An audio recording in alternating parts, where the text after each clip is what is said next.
where I want to start with this is at a bit more of a higher level. I think when I wrote a LinkedIn post promoting this webinar this week, I told the story of a run-in that I had, or an experience that I had with a creative at Adobe Max last year. We were sponsoring the event.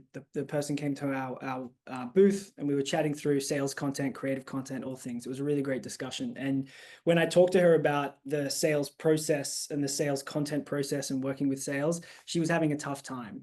She didn't feel like she had a say as a creative to help drive the creative execution of the content. The content ended up being like jam full of the products, the features, all the copy. And I thought, I've experienced that. This is such a common thing that I think can happen. And I understand why, like the sales want to put their best foot forward. But then there's also the creative element. How do you communicate ideas creatively? So I want to start there. In terms of the role of creativity and design in sales content. And Meredith, I think we'll start with you. What's your opinion here? Yeah, I think like that common misconception that sales content has to be dry, boring. I think that's kind of where we start is figuring out how can we break that misconception. Our role as creatives is to be really visual storytellers and we focus on building connections. When working specifically with our sales teams, I'd say we focus on developing new approaches that align with personas and the important topics in the market, things that we hear from our sales teams, from the feedback from past projects. Something that we can then use to create visual solutions that feel new yet still consistent with our brand. So they stand out, but they still feel connected.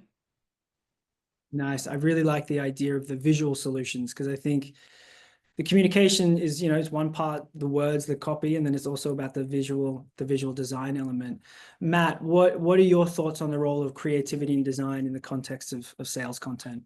Yeah, I think first and foremost for us, it's we tell all of our creatives on our team that they're consultants before they're designers or writers or anything else.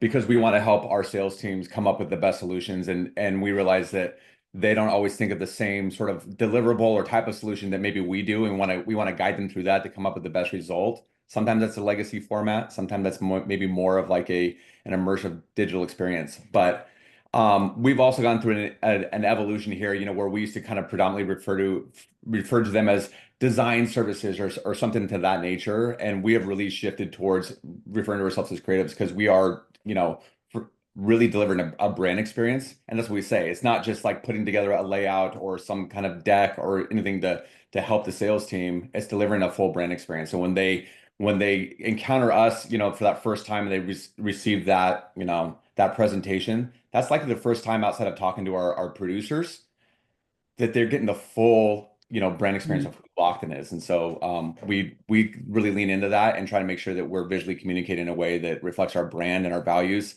and also helps boost the sales process. So you were just mentioning the reframing the design team and the designers and creatives as consultants there, which I think is a really interesting concept.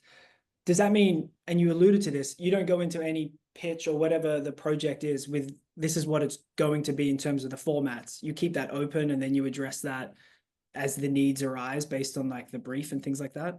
Yeah, yeah, like relatively open-ended. So, we'll work with our teams, our account teams or our sales teams, and they'll say, "Hey, this is opportunity." And usually the first question is like, "Okay, well, what are we trying to get out of this? What are we trying to achieve? Is this trying to get to that next presentation? Is this trying to close the deal?"